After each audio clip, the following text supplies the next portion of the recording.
Yo, what's poppin'? Smoking with Too Tall, sitting across from me. Introduce yourself. DJ Reklss. Drop your socials, all that. At DJ Reklss, DJ Reklss on Instagram.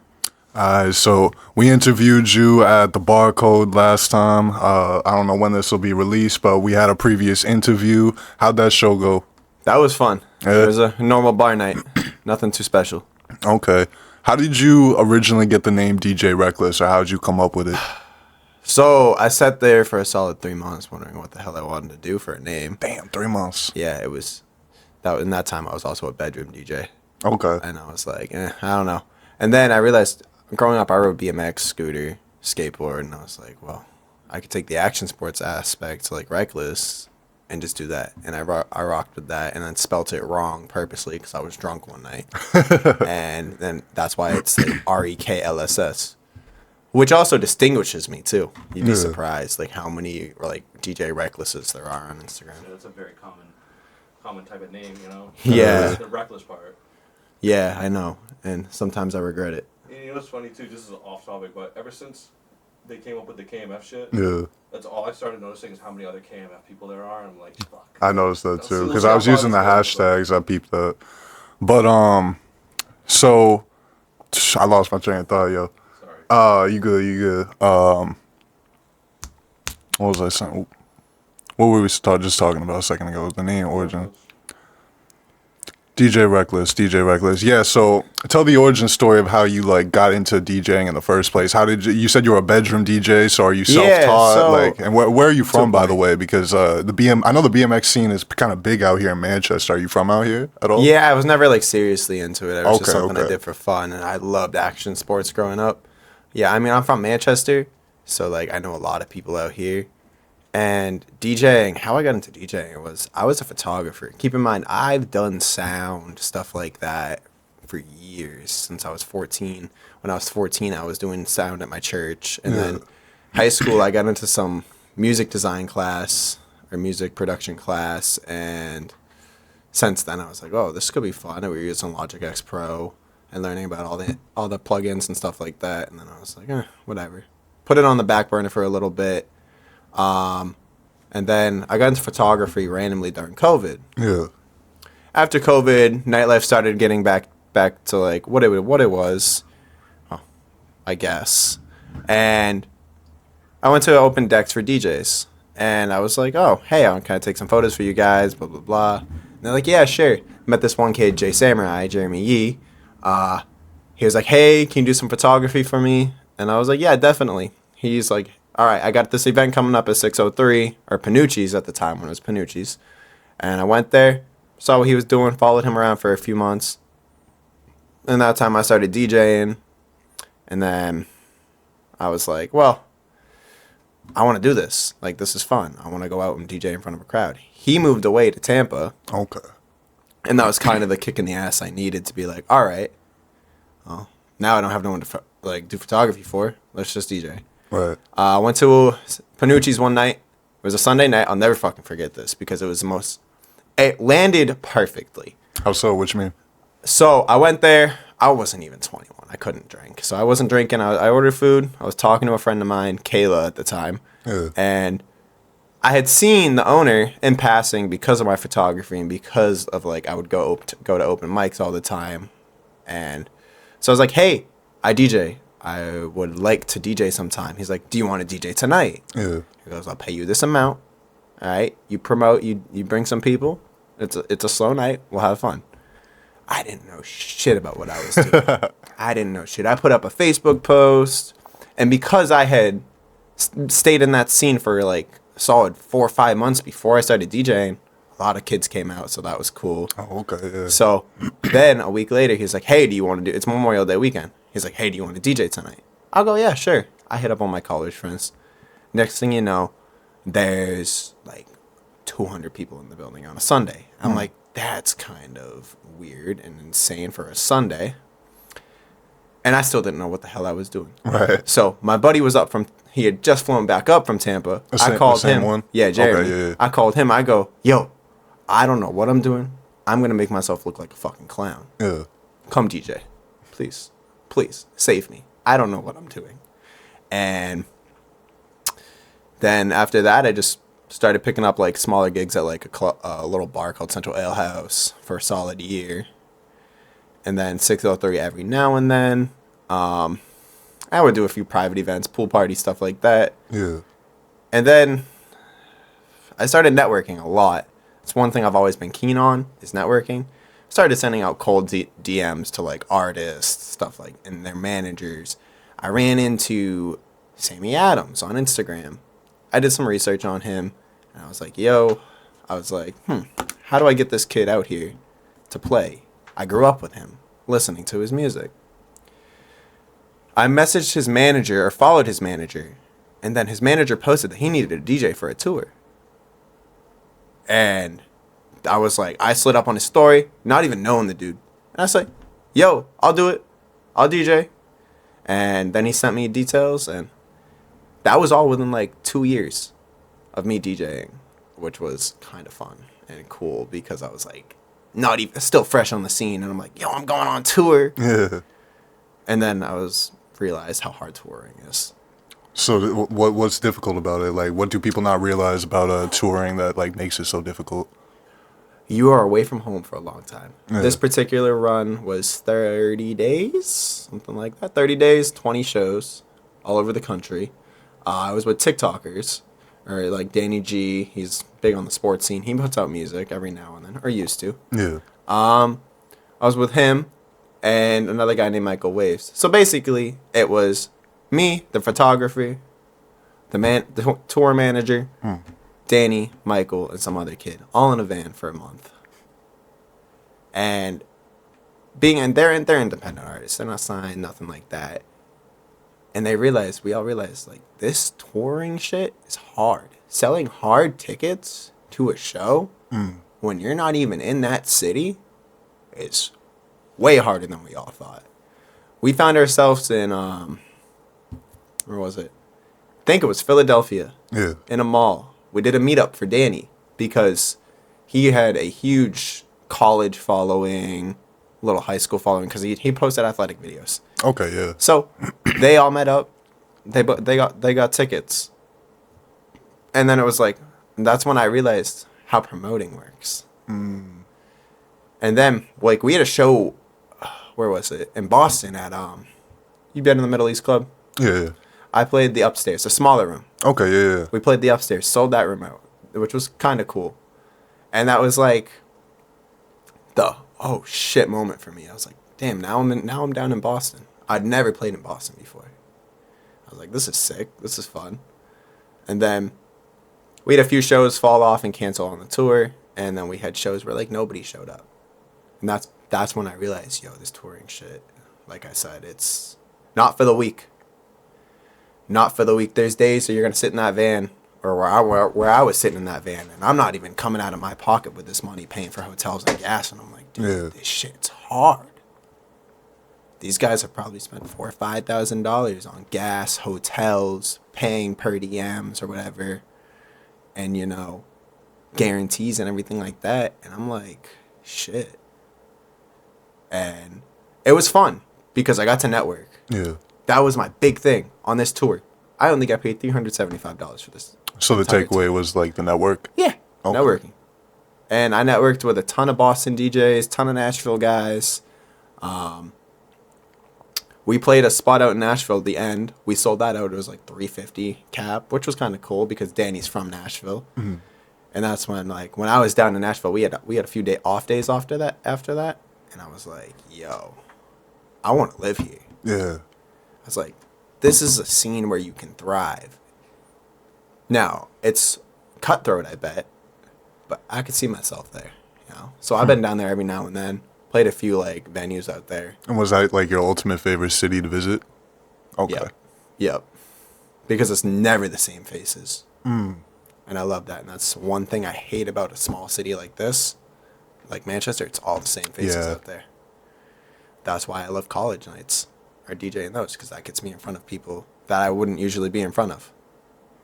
Do you ever find yourself like falling into kind of that socialite lifestyle kind of trap? Do you ever feel like being a socialite has ever distracted you from DJing and like doing all this networking? Socialite. Define that for me. Like, in a sense of like you're on the scene, you're getting everyone's info, everyone's seeing you, recognizing you, but you're not necessarily say DJing or anything at that particular event. So like you're there purely for networking in a sense. There was a while, especially when the college nights out here for me started taking off last year, where I found myself going out just to network with these kids, take photos with these kids, and I wasn't being myself, and I was beating myself up over it. I was like, I'm not being genuine. Yeah. People are going to see through that. And that's one thing I've like, I don't want to get imposter syndrome. And that's something like, I was never popular in high school, middle school. I was bullied so fucking much. And now it's like, I just have finding something I love doing and having friends and fans and people that follow me and support my stuff. It's like, it's so weird to me. Yeah. So weird. I went to a party at a college once and I was like, bro, all these kids know me. They're coming up to me, grabbing photos with me, dabbing me up. And I was like, dude, I'm overwhelmed because I'm like, I was never used to this stuff. Right. And then that was before the college night started out here. I got approached by a venue to do a college night. And I said, you know what could it hurt? This looks fun. And after that, it's just skyrocketed for me. So what made you get used to like adjusting to that type of environment? The college environment? Yeah, or like you getting recognized and all that stuff. Like how did you get to the point where you're at now? Because you seem more comfortable with it now.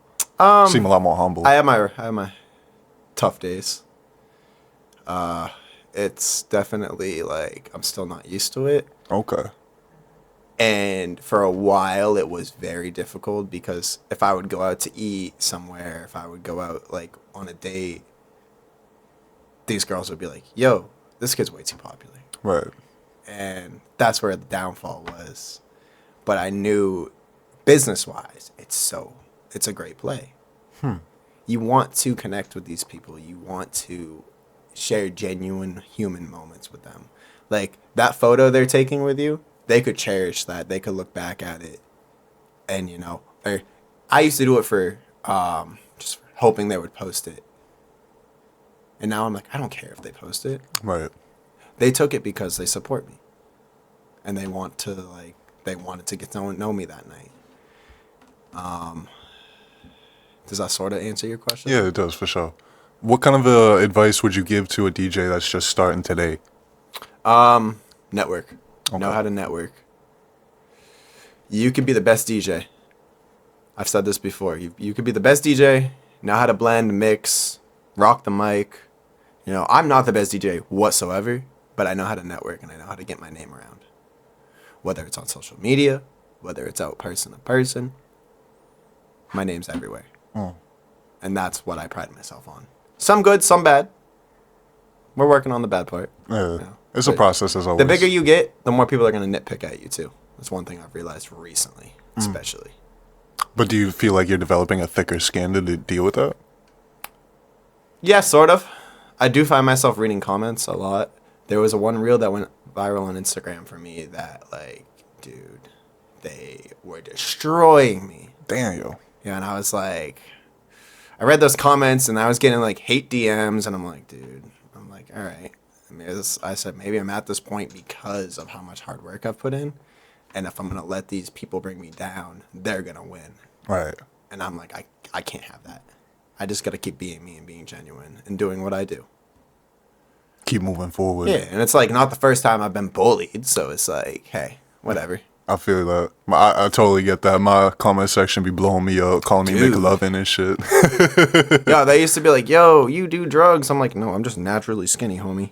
That's what I'm saying. Like, but before I even started, like, you know what I'm saying, Fumar La Moita, fucking, people was always saying, like, I was all off some shit or whatever, and I was super straight edge for the longest time. It's like, yo, y'all just projecting at this point. Yeah. But, so, what is Reklss University? Reklss University is a college night. Yeah. I don't want it to just be a college night now. I want it to be a brand at some point down the line. Sort of similar to Barstool, you know? I want it to be that, like, not frat boy, but I want it to be that, like, it embodies just having fun, partying, doing you, and doing outrageous shit. That's literally it. Okay. And then, like, I started it just because I needed a name for the college nights that I was doing. And I said, you know what? Let's throw my name on it. Right. Let's give that big fuck you to everybody that, you know, counted me out for the longest time. Yeah. And then I was, like, hearing about it. Yo, this kid's so self-centered. He's putting his name on this whole thing. Reklss University. And I'm like, but are you putting 400 people in a room? Right. Are you doing what I do off my single promotion? Off money out of my pocket? No. I'm just having fun with it. I don't do it for the money. Yeah. I enjoy it. DJing, like I said, it gets me out, gets me social, and gets me out of my bubble. And so what is the 603 Nightlife page? Because I know you run that one too. That's something new I started. Okay. I want to... Nightlife out here is very cutthroat. Yeah. I've noticed it because I've been in the middle of it. It's more of a page where people can start going to see what's going on in the city for, like, nightlife, whether it's, like, a little club, bar, a concert venue, what's going on, where they can go to get tickets and stuff like that. It's a page that I haven't really, like, focused on yet. I think I will towards, like, winter because that's when everything's going to start picking back up. Because we're in a slow month out here for nightlife. It's August. Everyone's camping, enjoying the last bits of summer. And then once September hits, it's balls to the walls, busy. Yeah. So I meant to touch on this when we were talking about tours, but tell me about your new upcoming tour. What tour? You said that you were you had some type of tour that you were trying to promote. Oh no, that was. Oh, okay. So we'll cut that out. So tell me more about, like, the Manchester scene at the moment. We've been talking a lot more like how it was type shit. Like, what are some highlight spots that you that you would recommend people to go to type shit? There's a lot of good spots out here right now. Yeah. Let me first start with how nightlife is now. Yeah. I turned 21 during COVID. Okay. So I don't really know how nightlife was before, but from the stories and everything else was told me, it was wild. Wild out here. Nightlife now, it's so cutthroat and price of, like, living is so high, barely anybody's going out. Right. Like Soho, you used to see 700-800 people up in there, I bet, back when it was whiskeys, and now you can barely fit 500 in there. Right. You know? And then summer months, it's super slow.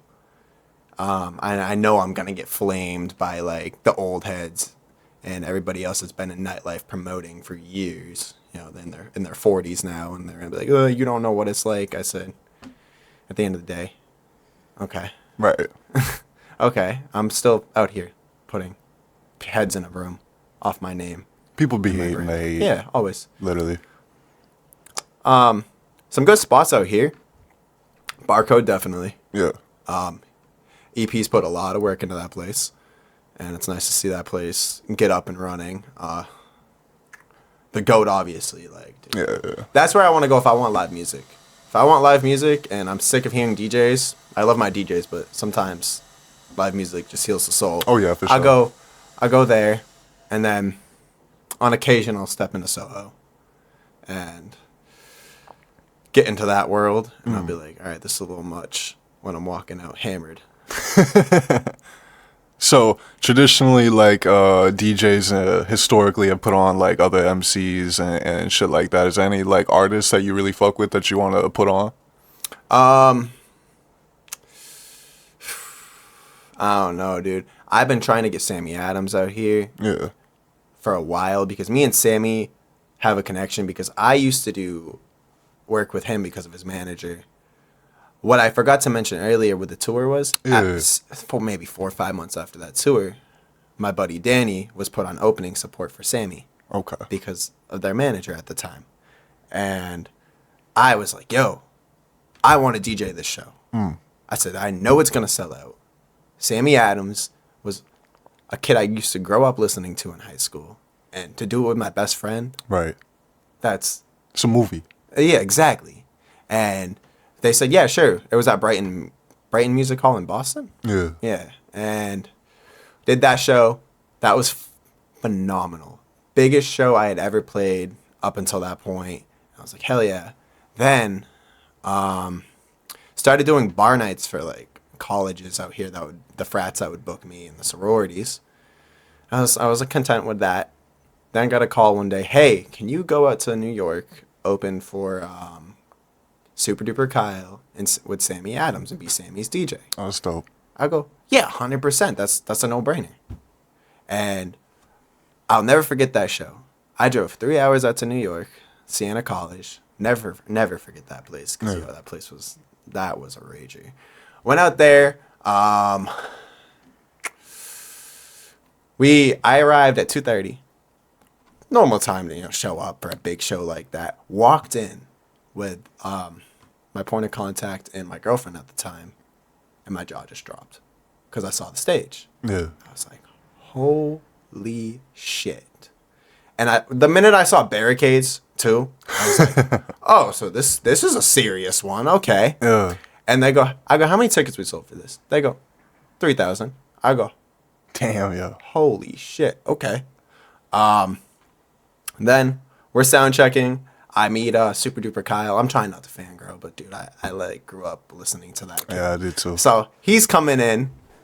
I'm coming out the green room. Keep in mind, I've never really had a green room to myself before. I'm coming out of my green room. He's coming into his green room. I rushed to the door for some reason to open the door for him. Yeah. And my girl goes, I thought you weren't trying to fangirl. I go, I'm trying. You don't understand. Yeah. And then Sammy was super late that day. Sammy's soundcheck was at 4 o'clock. That boy didn't show up till 5:50. Doors open at 7. Yeah. And I'm like, oh, great, okay. I'm over here waiting for 5 hours for this kid. Like, all right. My nerves are up to here at this point because I know it's going to be the biggest show of my career. So I sound check, do my thing. I go back to the green room. I'm chilling. And then I forgot I had made a deal with them to play Doors when Doors opened. Mm-hmm. So I'm like talking to Sammy, and the point of contact comes in. He goes, you ready? I go, I'm drunk at this point. Yo. I'm gone. I go, for what? He goes, you're DJing Doors, I thought. I go, oh, yeah, let's go. Grab my laptop. And then I'm going out the front door. He goes, you can't go out that door. I go, why? He goes, it's packed out there. They bring me around the building in a golf cart. And I was like, I kind of feel cool. I'm like, this is kind of fucking sick, dude. And I walk up on the stage with my laptop, and I was like, holy shit, there's fucking 2,000 people here right now. And did my set, and then Sammy came on, absolutely murdered his set. It was so fun. And after that, I was like, well, shit, I want to get on the college scene because there's so much potential. Yeah. And you never realize it, but these kids who aren't from around here, they could go out, spread your name down in Boston, like the coast, everything like that. Like, I'll go up, when I used to go up to play Tower Hill with my buddy Tom, I'd have girls recognize me that went to St. A's down here. Right. And I was like, that's kind of cool. Or when I played Bernie's this summer on like a 45-minute notice. Anybody that's been to Bernie's or any shows at Bernie's knows that place is fucking wild. Yeah. I went there, played on a 45-minute notice, and I was walking up the stairs, and my friend goes, who works there, he stops me, he goes, I just want you to know there's 700 people out here. And I'm like, oh, fuck. I go, I can't even warm up. I can't even get used to it. I go right into this shit. Yeah. And I get in there. After the show, it's a great show. After the show, I'm like sitting around talking to people. And some kid comes up to me. He goes, yo, I know you from St. A's or whatever, from your college nights. I just want to say what's up. Yo, super proud of you. Proud of how hard you've worked. Can't wait to see you this summer.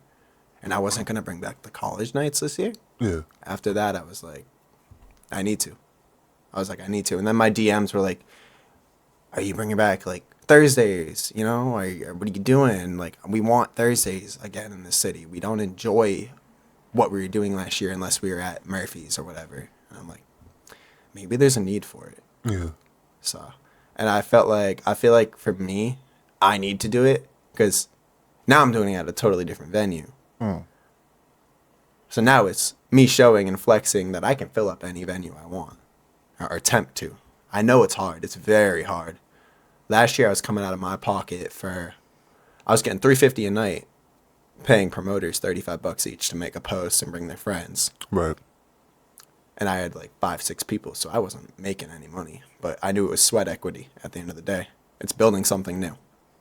How do you typically prepare for like shows and shit like that? Because it seems like you're able to pretty much like just jump into stuff. It depends. Sometimes I'll build a not pre-recorded set, but I'll build my set. And then some days I'll be like, oh, let me just wing it. Those bigger shows, like the Sammy Adams show, I pre-thought out that set. I was like, all right, here's what I want to play. Here's how I want to do this. Don't try anything new like you normally would, because you can't mess up in front of these kids. Right. And then we're like, Reklss University on Thursdays, they don't care. They're drunk. They're there to drink, dude. Yeah. I can do whatever I want and just have fun with it.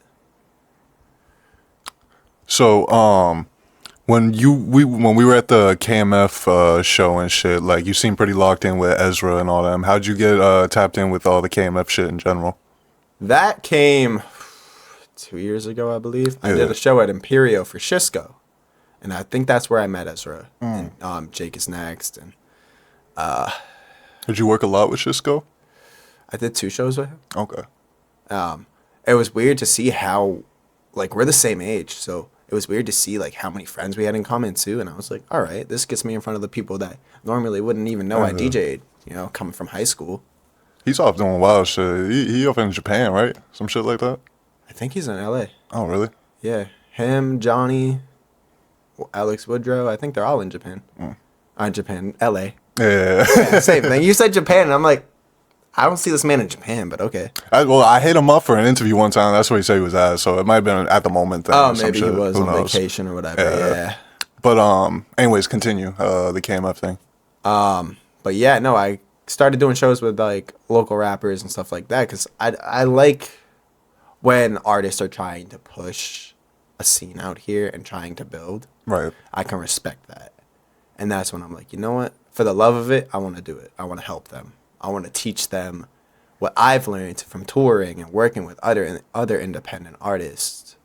And I've given Ezra so much advice, and he's taken it, and he's doing good, and I'm proud of him for it. Like that show that we did a few weeks ago at Bad Burger, that was well above my expectations, to be honest with you, because I've seen 36-year-old rappers who say they can fill up a room and then bring 2 people. Right. Dude, I've seen Don Q, who rocks with A Boogie, put 60 people in a 300-person room. Damn. Like, come on. Right. You know, so I get how hard it is to fill up a room. And the fact that he's able at this age to pull it together an event like that, it's big. Yeah, me personally, like, that's always been my thing is, like, anybody who's trying to, like, make a scene, like, I view it like the city of Atlanta. I'm not from Atlanta, but, like, know enough people from Atlanta who've spoken on Atlanta that I know all the people there, they put back into the city, and they put people on that they might not even necessarily know or fuck with on, like, a super heavy note, but, like, they put it all back into the city, and the city thrives because of it. Everyone gets popping. Everyone starts eating. Yeah, and that's another thing, too. Like, when I first started DJing, I was hitting up DJs that have been in the scene for a while. And I was like, yo, can I just open for you? Can I come, like, just plug my turntables into your turntables and just rock for 45 minutes? Yeah. And those were some of the best moments of my life because I was watching and learning. And I was like, and these guys would hit me up to open up for them for a while. There was a guy, Sean White. I was working with him. And then for a while, I was like, yo, let's just start our own Friday nights. And I talked to the bar owner. He said, all right, do what you need to do. This was at 603. He's like, do what you want to do. Here's how much I'm going to pay you. And I was like, damn, okay. Now I get a chance to, like, flex my event coordinator muscles, you know, come up with themes, shit like that. Labor Day weekend last year, I did a glow party. Never had thrown a party in my life. Never. Not with my own name. And I printed out flyers on 8x11 paper, and I put them up on like every telephone pole on Elm Street. There was one that sat out front of Soho for 7 months, dude. Every time I'd walk by, I'd be like, let's see how long this one stays here. I love this shit. And then when Barcode opened, I helped him because I did the grand opening of Barcode. Okay. When was that? Dude, that was April. I had taken a month off from DJing after 603 closed, and he hit me up, and he was like, yo, I want you to DJ the grand opening. I go, okay, sweet. I'll do that. And then a week or so before, I go, yo, there's a LED. I'm like, we should put out an LED billboard truck.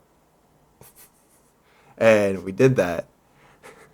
At the time, I was banned from Soho. I was pissed off. Yeah. And I go, you know what? Can we park the billboard truck in front of Soho? Oh, shit. I did that. They didn't take too kindly of it. I caught flack for it. Oh, really? But I remember Ezra sending me a video that night and going, Christian, what is you doing?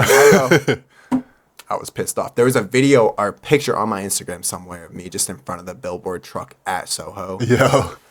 And I selfishly, the ego got to me at that time. Right. And I was like, I shouldn't have done that. Right, but that put your name in people's mouths. Yeah. Like, that alone That was kind of like, I was like, you know what? Fuck it. You don't want to fuck with me? I'm just going to do what I do, you know? And that shows your influence.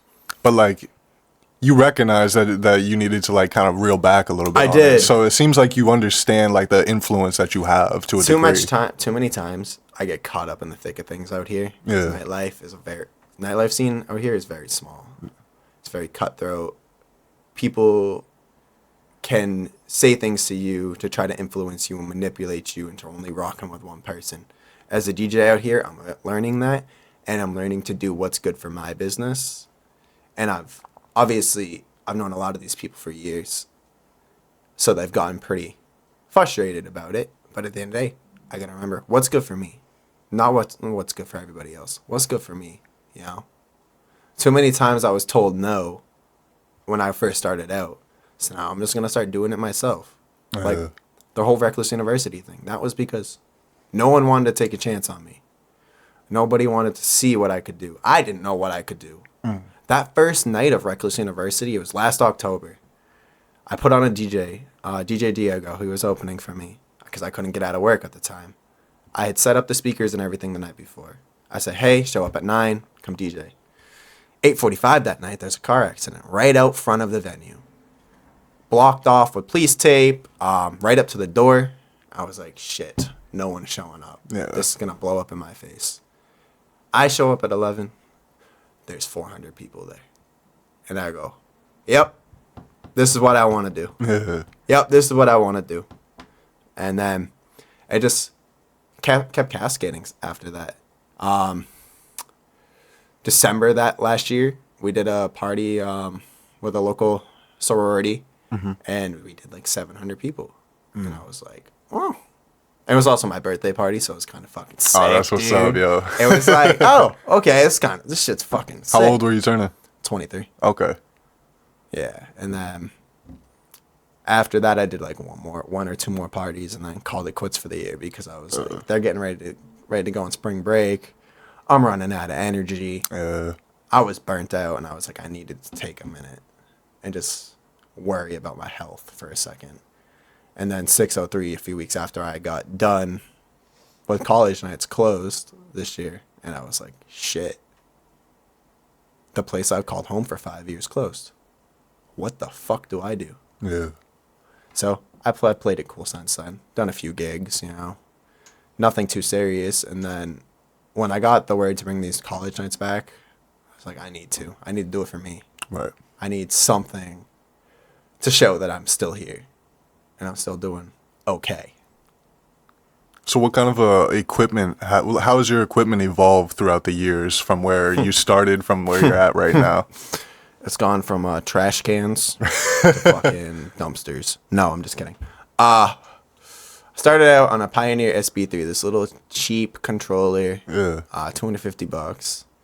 I used to RCA into other people's mixers and DJ with them. And then I would break crossfaders so often because I didn't take care of my gear at the time. Yeah. Because I was new. Then I upgraded, went on tour with this little shitty ass fucking Pioneer FLX 10. Or not FLX 10, FLX 6. All throughout tour, this thing was crapping out on me. It crapped out in Lancaster, Pennsylvania. We had a 700-person show because I was DJing the club after. I hit up the resident DJ. I go, man, can I use your stuff? He goes, why? I go, mine's not working. I'm like, we're in the middle of tour. I'm worried. Turns out it was a sound guy issue. Wasn't me. Thank God, because I wasn't trying to spill $1,500 until after tour, until I had the money. Right. And then after tour, I was like, all right, I need to save up every dime because I don't want to keep using this low end equipment anymore. I ended up buying a Pioneer SRT 1000, which is like your club standard now. Buying a club standard like controller at like the SRT 1000, and that thing was, since then, it's been my savior. Okay. I love that thing. Can you tell me more about the radio show that you work at or like show up at? Oh, so for a while, for 5 years when I was 18, I was co-hosting a radio show called Matt Connerton Unleashed. It was on some public access station, 95.3. Yeah. I stopped there in March of this year because I've always wanted to be in radio. I've always wanted my own show. I've always wanted to be like a talent. Yeah. And so I applied at 96.5, and I've been working street team there. They put me on one night from like 1 a.m. to 3 a.m. That was the coolest thing ever. I was like, oh, hey. I was like, hearing my voice at 1 a.m. on a Monday night, it's kind of cool, but also like whatever. And it was weird hearing my voice because I've always done live radio. Yeah. That's all pre-recorded. Right. And so I was like, this is different. And to film like a 3-hour like show, which doesn't take 3 hours to film or record, it took me 3 hours. Damn, because I didn't know what I was doing. Right. And it's a lot easier to do live because you won't critique yourself until after. That makes sense. When you're listening back to what you just recorded, you're going to critique yourself and be like, nah, this don't work. Right. And that's what I did to myself. And you got stuck in like a loop I'm almost. a perfectionist. Yeah. That's my issue. I'm learning slowly to just be okay with everything and let things roll and understand that it's going to work out. But a lot of time, especially with events, I like things ran the way I like them. I totally get that. I'm a perfectionist too. And it's a blessing and a curse some days. For sure. But yeah, no. Back to the radio show or station. Yeah, it's cool to like have to work up from the bottom too, because I'm working street team. I'm going out to bars and handing out T-shirts and stickers Right. But I love every second of it because these guys have helped me, and it's the best job I've ever had. Best managers. You know, it gets me in front of a demographic I wouldn't usually be in front of. I teamed up with them for a show at St. A's one night. So that was kind of like a full circle moment for them to see how much of a clientele and fan base I have, because these kids were taking photos with me and stuff like that. Right. So it was cool to show them that, like, hey, this could work. I have a following that you guys could use, and you guys could teach me the ways of how radio works. That's been Smoking with Tuto. Thank you, DJ Reklss, for popping out. Plug your socials, you know what I'm saying? Shout out anybody out that you want to do. Yeah. DJ Reklss on Instagram at DJREKLSS. Looking forward to Thursdays. Reklss University Thursdays at Soho Bistro and Lounge every Thursday. It's going to be a blast. Manchester's only college night. So, yeah. That's all I have. Thank you for having me, bro. Hey, I like what you do, bro. I like putting people like you on. I appreciate it. Yeah.